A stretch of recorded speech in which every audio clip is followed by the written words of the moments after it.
Thank you. I had no idea what to expect on a Tuesday of finals, so I really appreciate you finding an hour to come out today. So today we'll be talking about the question that Colleen posed to me, but I actually wanted to start with, I know a lot of people in the room, but I wanted to start a little bit with this sort of origin story that you might not know about sort of how I got here. Before I came to UW-Tacoma, I worked for the National Park Service for a very long time, both before, during, and after graduate school. A big part of my job when I worked for the National Park Service, a job I loved despite the dress code, was working with citizen scientist volunteers. I had about 200 volunteers that I worked with, and they helped us with all sorts of different natural resource science projects.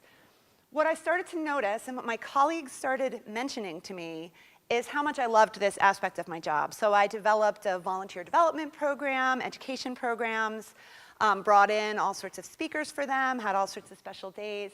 And at some point, after a lot of soul searching, I decided I wanted to do that full time. And so I did not start out wanting to be an academic, but I saw the job for UW-Tacoma, and it just described me so perfectly that I decided to leave my cushy job in San Diego for the cold and dark Northwest. So the first week I got here, I got my first undergraduate research student. I had been here, I was not even unpacked yet, and almost continually since then, I've always had students working in my lab. This is something that's a joy for me that I just love to do.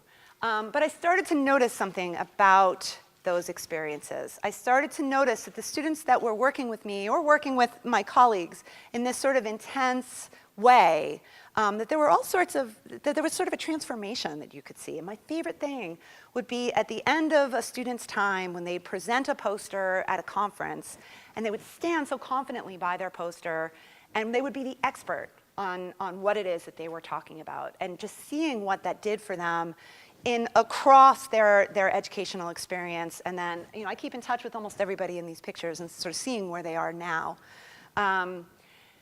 I didn't have a word for that. I didn't have a word for that transformation. But in my time here, I have learned about the research around high-impact educational practices.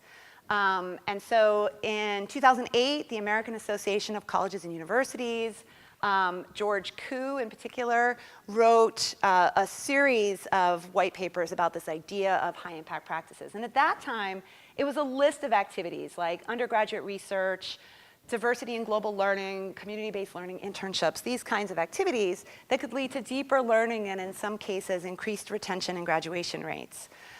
Over time, that evolved, as did my own sort of deepening understanding of the value of high-impact practices institutionally, not just for my own students, to be a list of characteristics.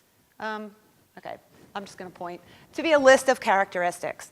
Things like frequent, timely, and constructive feedback, deep interactions with faculty and peers about substantive matters, relationship to real-world experience, that kind of thing. And lo and behold, public demonstration of competence. This is what I felt, this is what I had that sense of for students who had that opportunity to then present publicly, not to me, but to the outside world what it is that they were doing. I saw Margaret walking in, and I'm thinking about like her journal Access is a really good example of that. What got me really jazzed about high-impact practices and why I think they're important to a campus like UW-Tacoma is some of the research that has come out that has shown that exposure to high-impact practices can increase student outcomes across the board, but that for underrepresented minority and first-generation college students, those gains can be higher. So this is a really classic study, despite the fact that the figure is a little messy, but it's what they have. This is from Cal State Northridge. That has a very high Latinx population.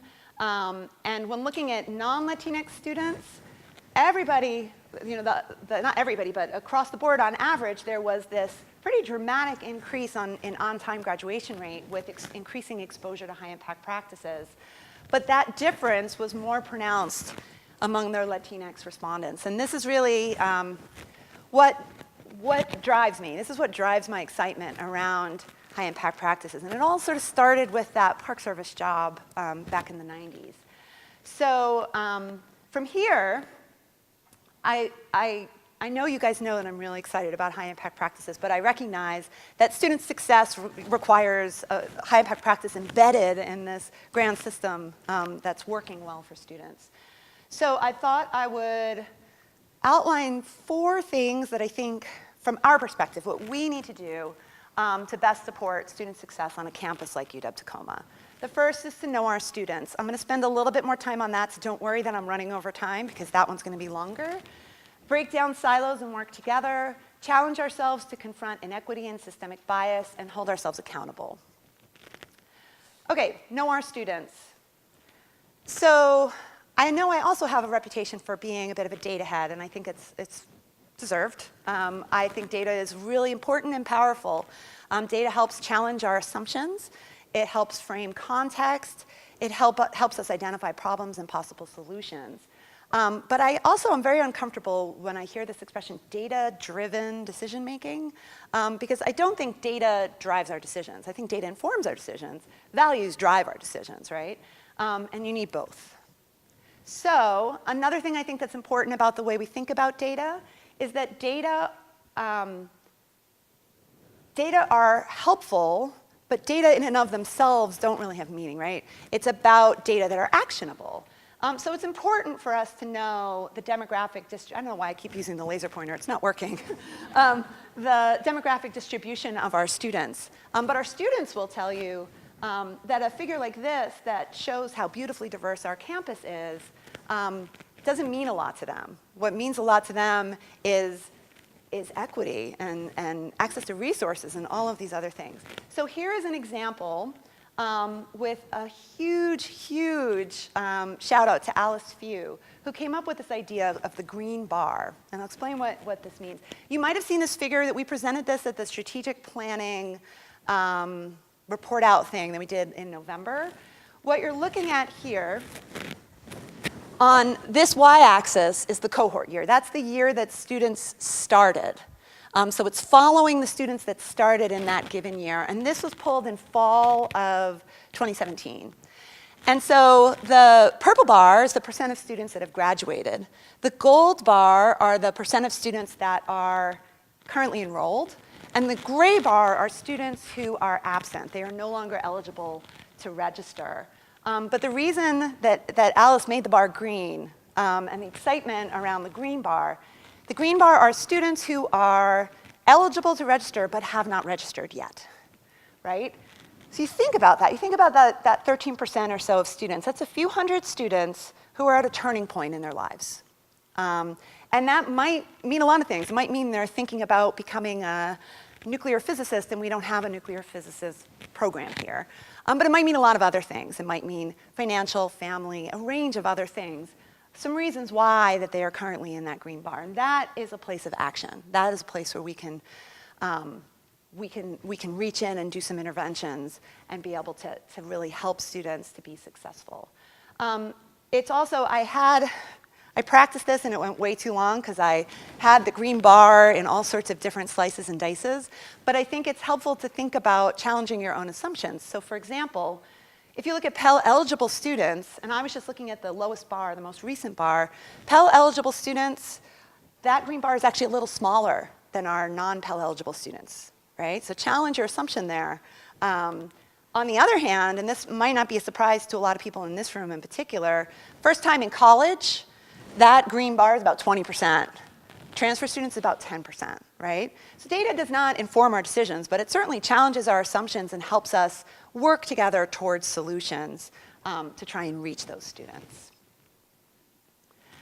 Okay, oh, I forgot to mention, right here, much like Colleen was saying, I didn't want to make a list, like take my resume and cut and paste it into here. So what I tried to do is sort of talk about the big picture, but to just give you a hint of some of the experiences that I have that relate to that particular issue. Okay. All right, a little bit more about knowing our students. In addition to data that can move us to action, I do recognize that I come from a quantitative research background, but over the past few years, I've had some really great experience collaborating to make sure that qualitative and quantitative data are included in in how we're looking at these questions. And then another thing that's more of sort of an action item is, this is something that a few of us have been talking about this year and earlier, about regularizing our surveys, bringing together different parts of campus so that we're doing fewer surveys that sort of meet more needs, but that we're doing them fairly regularly.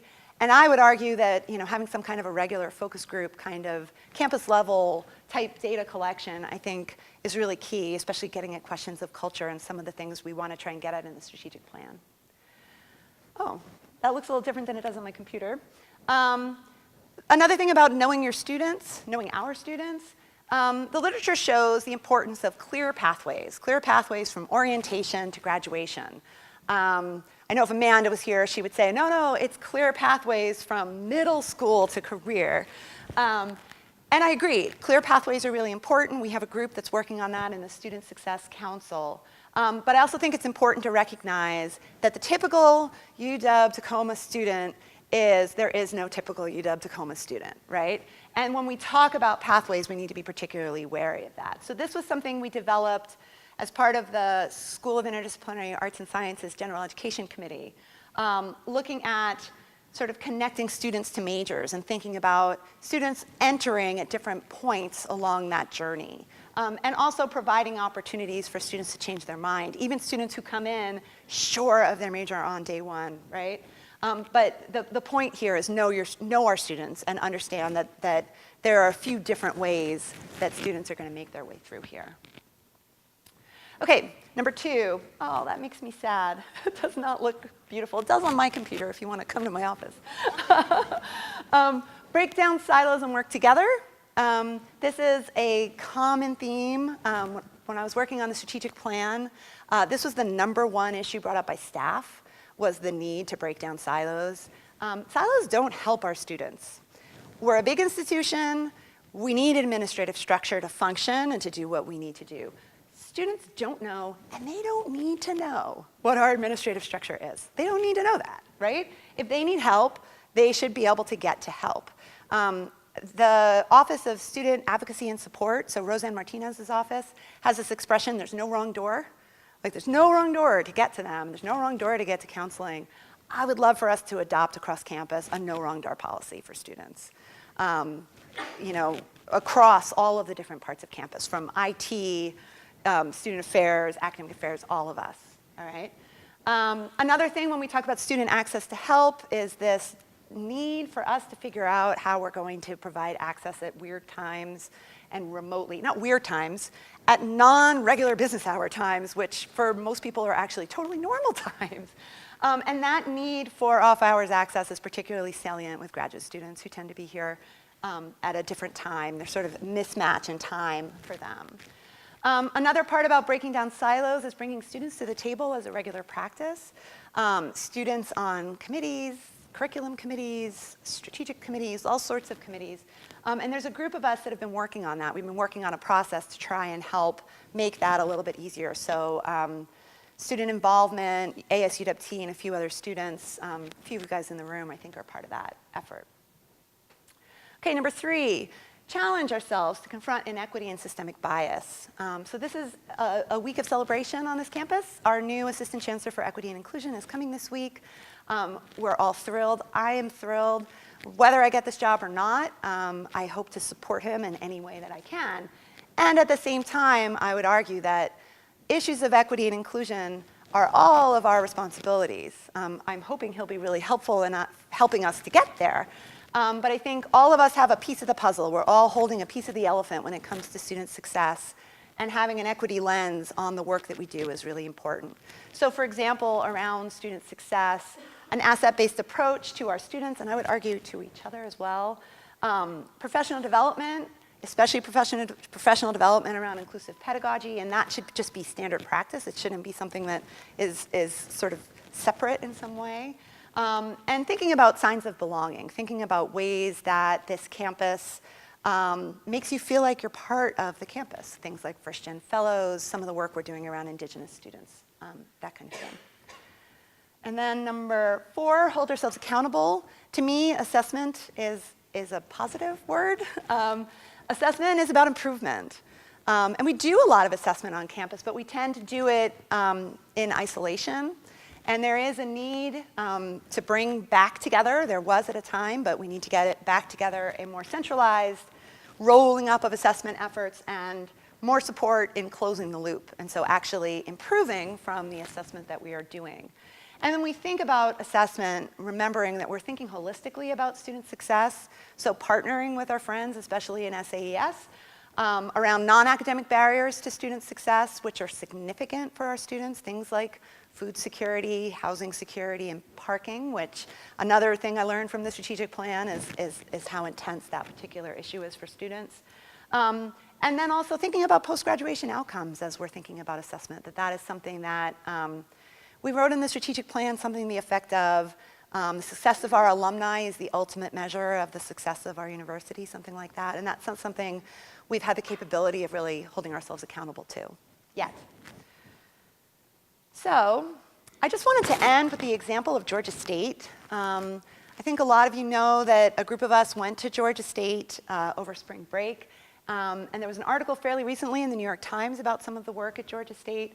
The work they're doing there is incredibly inspiring. They've brought their graduation rate from the mid-30s to the high 50s in a pretty short period of time. And the way that they did that are things that we could do here. We're different, we're at a different scale, we do it with the UW-Tacoma flavor. But they have a cross-campus, deep commitment to student success for all students. And I believe that we have that. Something that's been really cool about being in jobs at all different levels of the university is to see how finance and administration and IT and advancement, that they all have that deep commitment to student success, and we should be partnering to move towards that together. A data-informed approach, what they do with data is mind-boggling. They have data systems that allow them to be really predictive. And then just to sort of skip over, because they are able to be so predictive, they don't wait for students to come to them. They reach to students as much as they can, and they try and solve problems proactively. And it's really, so for example, if a student is going along on their application, a pre-student is going along on their application process, and the form goes out for the inoculations, and then they don't hear from the student for a week, they reach back out and they're like, hey, do you need help with that inoculation form? Here are some resources that we can give you, right? So they're reaching out, they're anticipating what an issue is and trying to help ahead of time.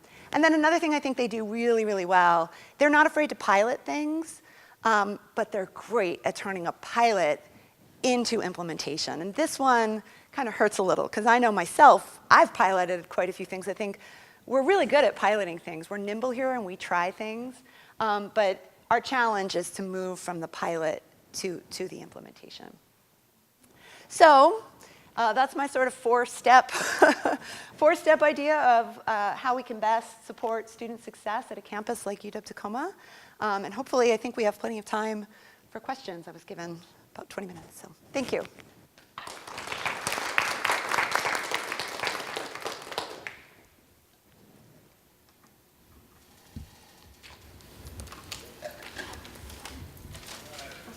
Yeah.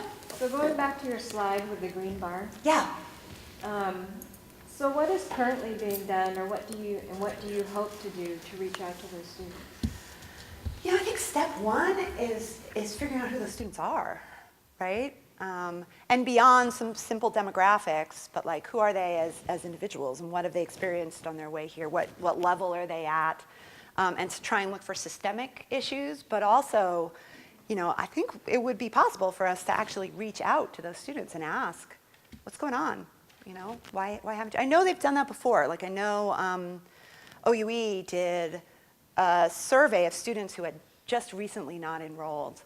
And my understanding was that the answers they gave for why they hadn't were kind of all over the map, and a lot of them were non-academic, right? I'm seeing Nicole nod, so yeah. So yeah, I mean, I think there's a ton of work that can be done there. But we know who those individuals are, and I don't see any sort of FERPA reason why we wouldn't be able to reach out to them. So. First time in college, first-year students, the academic advising staff reaches out to them every quarter based on whether they're enrolled or not. So there is a systematic program that's targeting How have the results been from that? Great in terms of getting the students who can to re-enroll, but as you say, there are a lot of important reasons that don't have anything to do with problems we can solve. Right. Students don't continue. Right. We also to reach out to them, especially in the fall, slicing up populations. And we've had great results with certain populations, as you know, getting as many as 60% of the students who are not registered 3 weeks before, because a body in motion, a body at rest. So Right. we're starting to figure that out with tools. Right.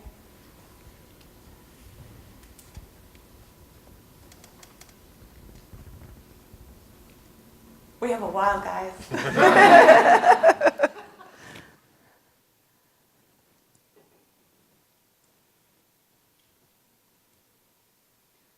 Yeah. What will be signs of success for this position?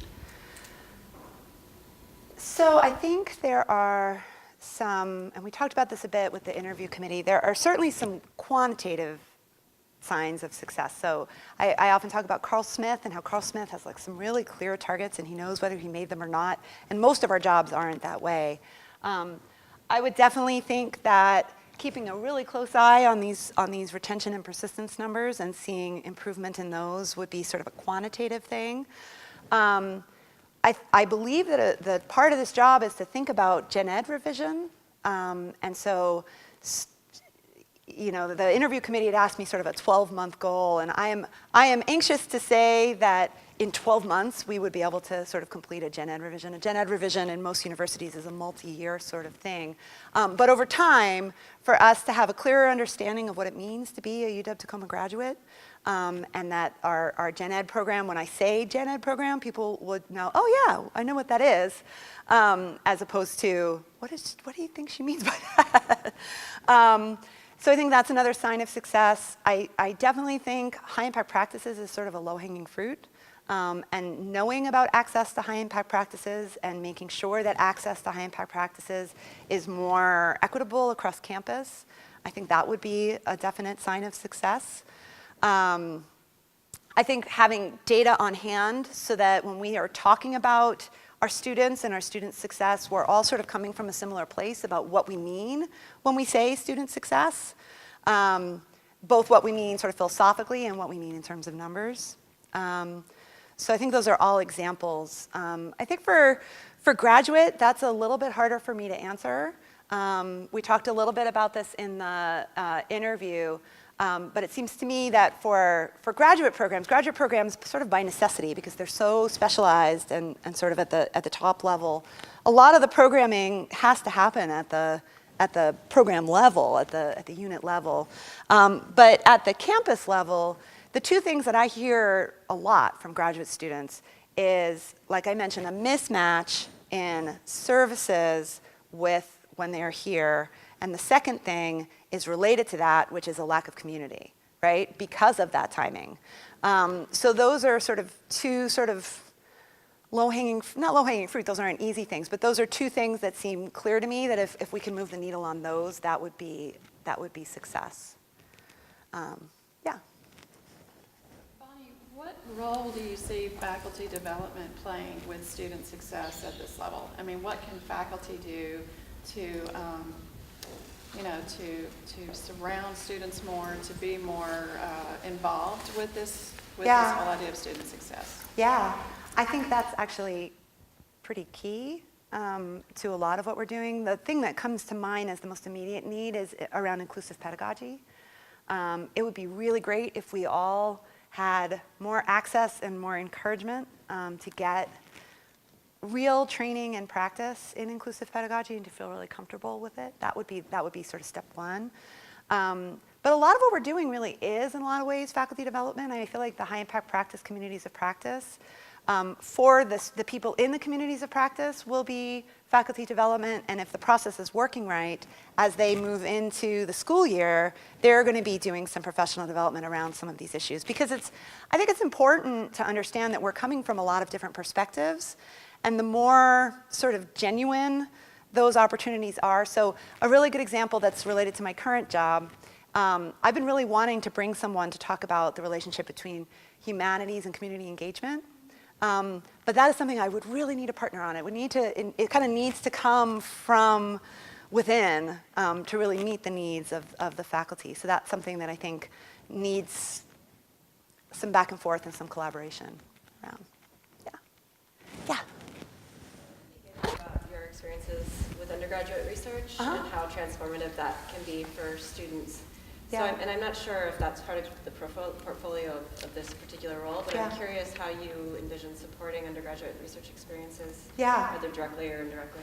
Yeah, I think there's going to be some sort of negotiation with Tehran about sort of how we sort of work together on this. But we have had some of those conversations anyway, because it's just something that we often talk about. Undergraduate research can be a really expensive thing because it involves a lot of sort of one-on-one, and those credits are often uncompensated. So there's some like inside baseball nitty-gritty things that make it kind of hard. We have come up with some solutions in the science and math division where we have research-based classes, so smaller classes with with fewer credits that allow students to kind of sign up for a course and get that undergraduate research experience in a way that sort of fits our financial model. So I think there are really some financial, logistical things that make that hard, but I don't think they're insurmountable. I also, the Undergraduate Research Symposium in Seattle is something that I go to religiously every year. And we usually have about 10 or 15 people who bring students up there, and it's a fabulous, public display of competence opportunity for students. And we have a lot of individual symposiums, and I try and go to as many as I can, but they're really kind of hard to get to. And I noticed Friday, I think it was, I really wanted to go to the MS in Business Analytics one, and I passed the GIS one, and so I was able to hit one and then hit the other, and I was like, if they were all now, because I think the problem with having an undergrad research symposium here, or undergrad and grad research symposium, I don't see why it would have to be undergrad, is that some groups have real culture building around that symposium. And I would really hate to go in and be like, okay, now we're breaking that all apart and we're mixing everybody up and you have to do that, right? I'd hate to lose the feel of like the GIS one, which is so community-based, it's really cool. But if they were at least timed in a way that we could get to them and that we wouldn't have an IAS meeting, for example, at the same time, because everybody on campus would know, no, that is the time that we've carved out for people to go to those kinds of things. So that public display of competence is really important, actually. That is something I've learned from experience of working with undergrads. It's like, you do research with me for a year and a half, and then you leave. And that's happened once in a while, and it's like so unsatisfying. And often, if you dig a little deeper, their understanding of their work isn't as strong because they've never had that opportunity to present it. So I would have to talk to Jill about sort of her vision of where that would live, but I do have quite a few ideas about undergraduate research and thinking about how to get past some of the barriers that are really financial and sort of logistical. So. We had Patrick. If there's one pressing question. I thought we had till 10:30. Is it 9:30 to 10:30? I am sorry. That was dumb. I could have been. I'm living in hyperspeed here with finals. Patrick. So Bonnie, appreciate your work all this time anyway. You lead undergrad research yourself and taste the oyster and everything else to obviously help the campus strategic plans and all the things you said about also graduates as well as undergrad and transfer students important. I want to ask though, I have interaction with some students, and the students, I have two questions, one of which is that I know some students love their instructors, faculty, because they're so good. However, I also heard from some students they are very angry that they have really bad teachers, whether they are ignorance about diversity, but in fact it's not even about that sort of thing. It's just the way they teach that even some students will tell me. So in your role, you help student success, what will you do about it? What is our institutional strategy? How come we have a great group of wonderful teachers, but also it's not one bad teachers. What are we going to do about them? Second question, also from students. Some students really very frustrated. So more than 13 of them signed a petition. So we're able to keep one of the languages. And we don't even have enough in this field, well, BLPA, how do we satisfy all that? I don't know who and how do we come to all these decisions. And the students were interacting with people, including me, and they were petitioning and so on and so forth. I heard from all this. So these are what I heard from the student myself. I'm not teaching, but how would you help all these situations? So the first one, if you don't mind, I'd like to reframe a little bit, because I don't think it's entirely fair to professors if a student didn't like one particular professor. Sometimes that happens, right? It doesn't necessarily mean that that person is a terrible teacher. So I'd hate to frame it as, students are complaining about this particular teacher, right? But thinking more about teaching overall and the sort of assessment we do of teaching and the training we do around teaching and the professional development. I think the assessment around teaching is something that we have tackled in a few different ways on campus. I know Faculty Assembly has been working on some work. I know that the TLC wants to do more of this kind of work, but my understanding is that there isn't all that much going on in terms of teacher development. But there has been in the professional development group with Tehran. Ricky Thompson used to have a sort of teaching circle. There's the teaching squares that's going on right now in IAS. And so, moving away from straight teaching, student evaluations of teaching, which have really been shown to have some pretty significant biases in a bunch of different axes, and thinking more holistically about how we reward for teaching, how we develop people for teaching. I really love the teaching squares model, although it's work intensive and it is opt-in. So I'm sure a lot of the people who choose to opt in are people who are already very passionate about teaching, but there's a lot of time spent visiting each other's classrooms and giving feedback. And what's really cool about teaching squares is nobody ever writes up a review. So right now, the way we evaluate teaching is someone goes and does a peer review of teaching, and then they write a letter, and then that letter goes in your tenure file. And so that's not a great tool, or your tenure file or your review file if you're a lecturer. It's not really a great model for improvement, right? It's not a great model for getting really honest feedback. And besides the fact that it's too high stakes, it's not enough revisiting. It's just not enough.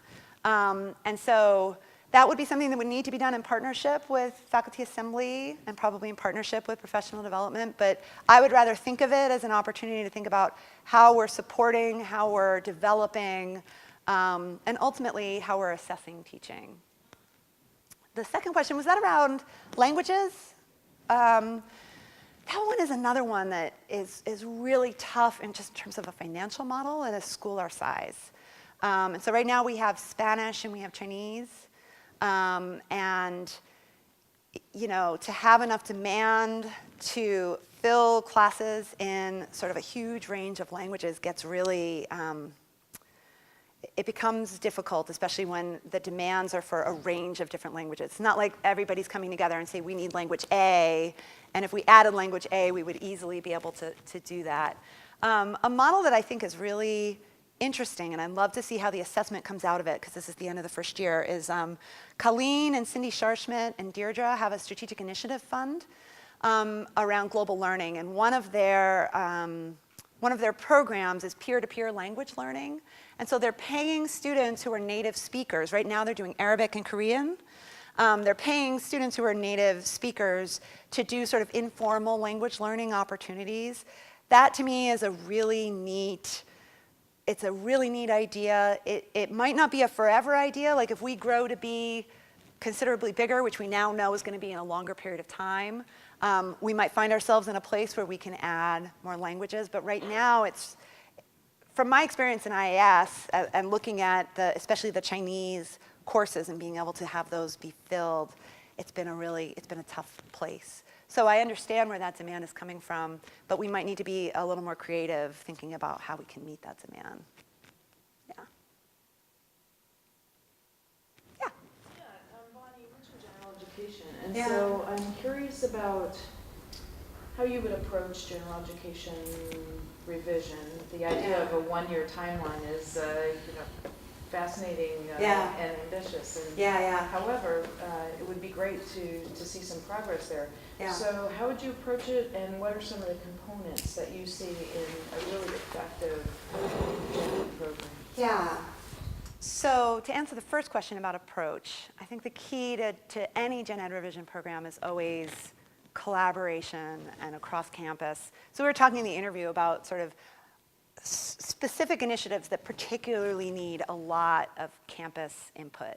This is one that I think, when I said a year, I didn't say we could do gen ed and revision in a year. I was saying we couldn't do gen ed and revision in a year, but hopefully at the end of a year, we could be poised to, or hopefully have started, but at least be poised to jump into something like that from a campus perspective, right? So where people would feel that they had some input into it, where we had some general agreement about what some of the goals are around general education, and where we'd have a timeline that's realistic for how it's done. So we've been to a couple of gen ed workshops and conferences. Some of the people here have been part of those teams. And in most schools, this is like a 2 to 3 year activity. And there are quite a few documents that sort of walk you through how different schools have done it. The second question was really around what might that look like. And I certainly have like my Fantasyland version, which would not be all that different from the way Portland State thinks about gen ed, which is that gen ed is a 4-year experience. Something I didn't talk about with my Park Service experience, but what I loved about the Park Service was working with the general public and teaching science to the general public. And I really, I believe so strongly that if you're going to be a UW Tacoma graduate, there are certain things that you need to know about a range of different things to be an educated citizen who's going out into the world, whether you're, going to be a computer programmer or a nurse or a environmental scientist, right? And so thinking about the University of Washington Tacoma education and what that means, and making sure that that underlying understanding of a range of I'm going to backpedal a little. I don't think that in 2018 that a gen ed is there to sort of teach you the basics of humanities, social science, and science. It's more about the approach to those things and how those approaches work together. So that, and the idea of a 4-year program, right? My dream would be, at the end of 4 years, now you've done a really, really deep dive, and you've done a deep dive into environmental science or in writing or in whatever your topic happens to be, and then you have that opportunity, like we always tell students when you write a paper, it's like an hourglass. You have that opportunity to then see how your lens applies to the bigger picture, right? And to then get back into a gen ed situation in year 4 when you're really ready to see those distinctions and to understand what multidisciplinarity is, right? And I don't mean that from an IAS perspective. I mean that from being an educated person who is going to be working in a team of people that are going to come with a range of different frames. So in an ideal world, I would love to see more of a 4-year, and in Portland State, it's really cool because they have these themes that are all sort of linked to their urban serving mission. So you could do kind of a health theme where you would be sort of revisiting that theme during the time that you're there. It's really a very beautiful program. I recognize there's a really major barrier to that for us, which is that a lot of our transfer students actually come in with all of their gen ed credits complete. And so the opportunity to add credits for something like that would be really, it'd be really sticky to say to a student, well, you need to stay for an extra credit even though you've really.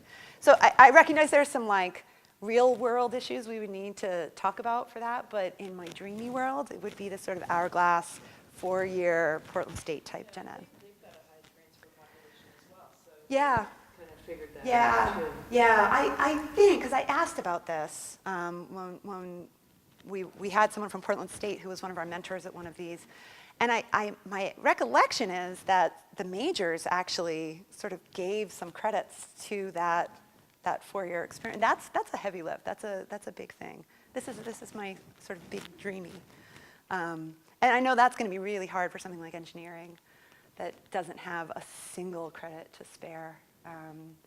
But yeah, I think having a gen ed philosophy that is broadly appreciated and that people felt that they had an input into it, I think is key to the success of it.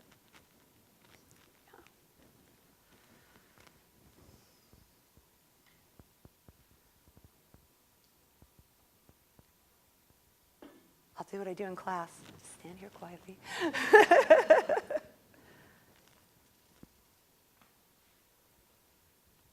Yeah, Jeremy. I'm going to come back to undergraduate research. You Yeah. were mostly talking about independent research projects. I'm curious about any initiatives around course-based. Course-based undergraduate research doesn't have some of those barriers that I was talking about before. I've done quite a bit of it. I know you have. I know a few people have. To me, the challenge around course-based undergraduate research is that it's a lot. It's a lot for individual faculty. And in certain courses, it's hard to transfer from instructor to instructor. This is a little inside baseball, but certainly in our group, we've had that issue, right? Where we've had a faculty member develop a really cool course-based undergraduate research course. I'm guilty of this. And then I passed it along, and then the next person was like, I don't know anything about marine worms of Commencement Bay, right? And so it's the kind of thing that needs support, it needs development. I think it can be a transformative experience. It's a different kind of transformative experience, but I think it is a really helpful experience for students to have in the classroom. And so working on some of those barriers together and thinking about how we can work through them, I think is worth it, because in a lot of ways that's more viable than independent study research all the way across campus, right? That's something that we have managed to do in certain pockets in the university, in places where, like psychology and our group and a few other groups that really lend themselves to that kind of approach. But that sort of course-based approach is kind of what I was getting at before, is like thinking more creatively about how you can have that research experience. But there are some real challenges that we do need to work through. And hopefully we'll talk about some of that in the high impact practice, undergraduate research, community of practice. That's why we use acronyms. The HIPS COP.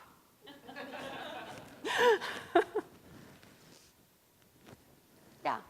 So you've talked quite a bit about high impact practices. I was wondering if you could talk a little bit about how you see the Carnegie application for community engaged campus. How that campus level initiative will potentially support student success. Yeah.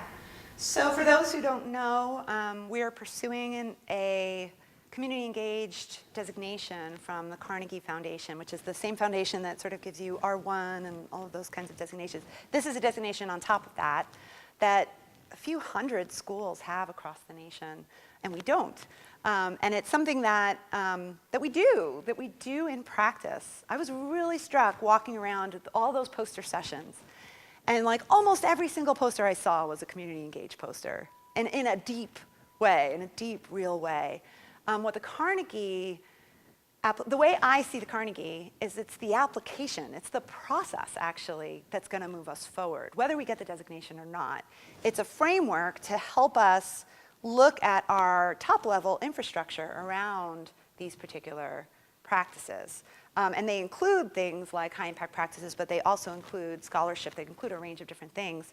And so it's a really nice opportunity for us to come together across campus and have a deadline, which is rapidly coming, but is one that is going to help us move the needle forward.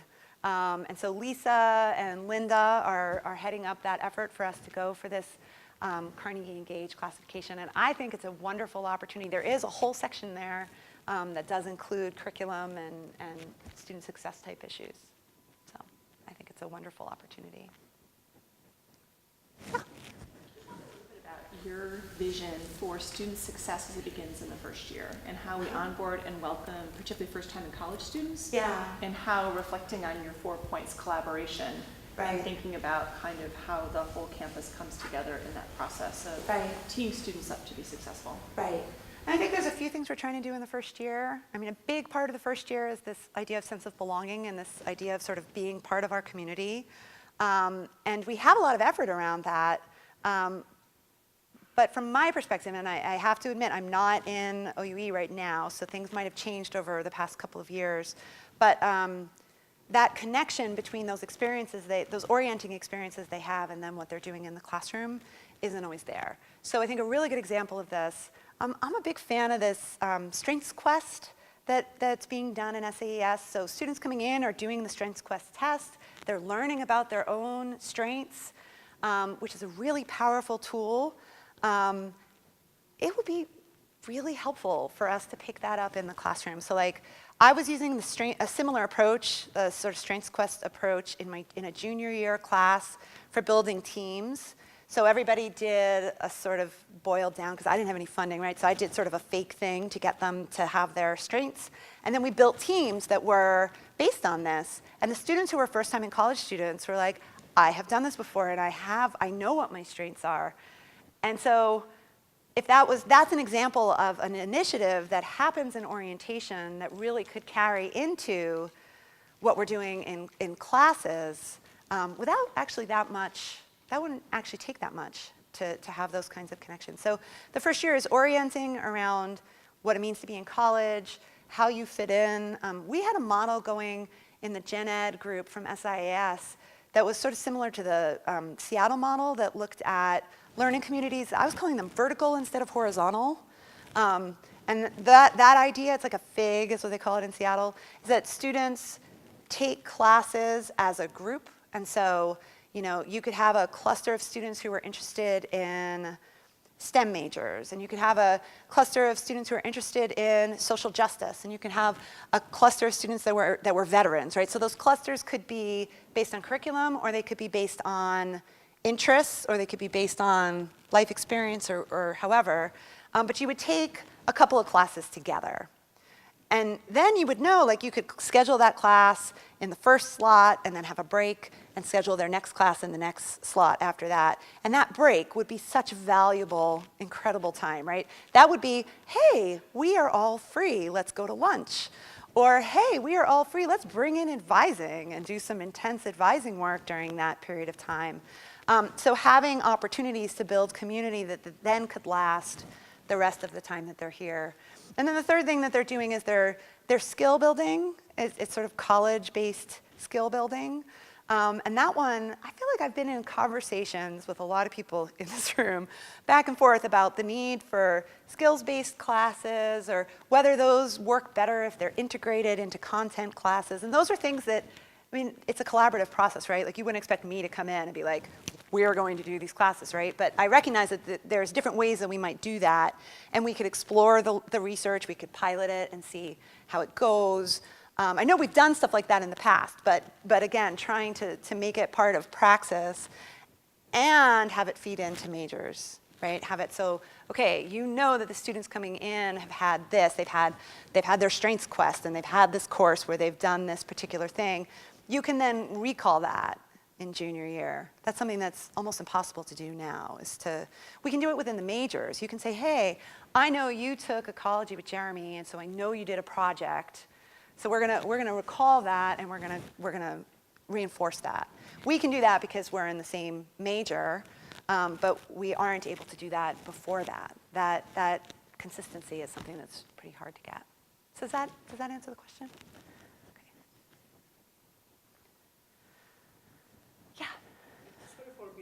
That's okay. Maybe we discussed this issue earlier, and I apologize. That's okay. Several years ago, black students submitted a list of demands to the university administration about changes from faculty hiring to curriculum. Yeah. What do you think about these demands? And do you think that your position, or you can use your position to advance some of these demands? Yeah. I think the demands, as I recall them, were things that many of us would agree with in a lot of cases. So for example, I think the desire to have more faculty of color is something that I think across campus there's pretty broad consensus that's something we would like to do. the demands, as I recall, had a really short time frame. And I thought a lot about this. I thought about, like, it's important, and it's important to them, and it's something that we want to work on really hard, but that we couldn't possibly do in a year. So how do we work together to start moving in the right direction as quickly as we can? And I don't think, I'm looking at Jill, I don't think my particular position would have much say in terms of faculty hiring. I don't think that's part of the purview of the job. But just as someone at UW-Tacoma, I have thought a bit about things that we might be able to do. So for example, at Bothell, they have a program, they have a teaching fellowship that they work with postdocs, and they bring in postdocs, and they are teaching in the classroom, and they're getting some teaching mentorship. And theirs is really based around trying to bring graduate students who are focused in research into learning more about teaching. But we could do something like that that's really based on inclusive pedagogy, right? And so that would bring more faculty into the classroom. A program like that might attract more faculty of color, more fellows of color. So there would be some immediate change in terms of the demographics in our classrooms. It's also an opportunity to build a pipeline for ourselves and for the region of instructors who are trained in inclusive pedagogy. And I might argue the process of teaching fellows inclusive pedagogy would improve our own teaching as well. So that's something I've been thinking about as a possible, I wouldn't call it a solution, but as a possible way to sort of jumpstart this, because it's so slow, and I hear the frustration, and I feel the frustration, I understand. But like I said, I don't think, I would be an advocate, and I would help, and but I don't think my job in particular would have those responsibilities. Inclusive pedagogy, you know, I have not taken SEED, but I have applied for SEED and did not get in. And so I wish everybody who wanted to take SEED could take SEED. It's kind of sad that I didn't get a chance to do it. I wish I could stand up here and tell you that I had taken it. I wanted to take it. And so putting more, not just more resources into having more people have access to SEED, but making that sort of standard, right? Like, I know they're doing a mini SEED at faculty orientation, and that's fabulous. But that kind of training and that kind of development is something that, you know, in an ideal world, I would almost say would be required. And that's another thing I know we've talked about, you know, whether or not required or not is the best way to go. And that's something I would also say I would debate with my colleagues before we kind of pulled the trigger on. But I thought their demands were reasonable. I thought the timeline was, in some cases, not possible, but that's not how you lead, right? You lead with, you're right, I agree, here's what we're gonna do, but we can't do it in a year. So.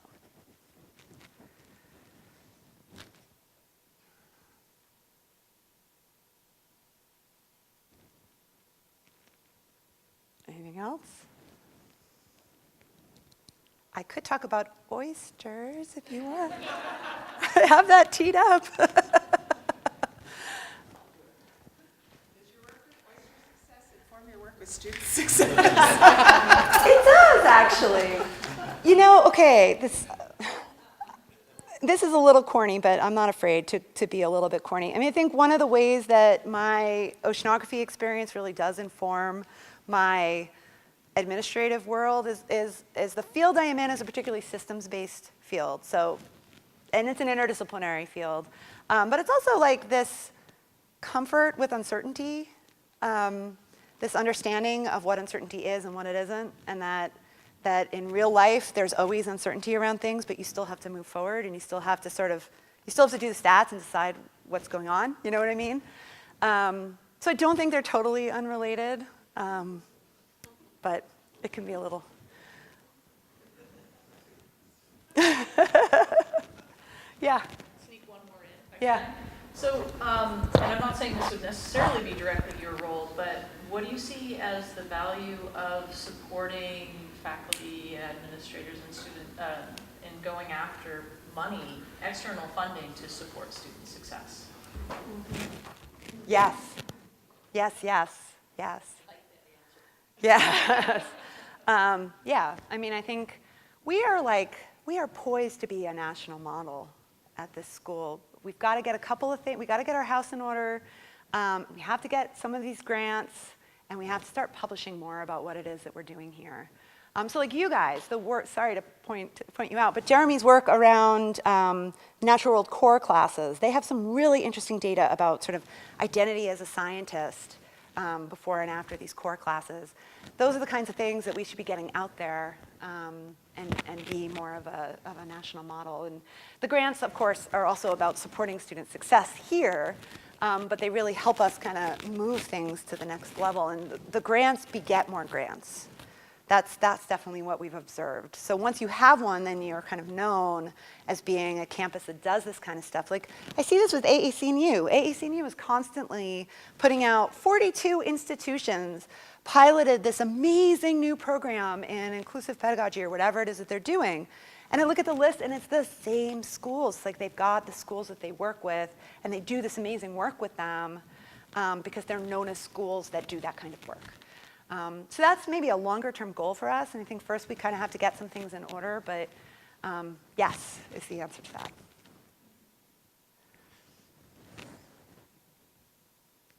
Anything else? All right. Okay, everyone, with reaching the bottom of the hour, not the top, and that wonderful finishing response that we are poised to be a national model, we'll wrap it up here.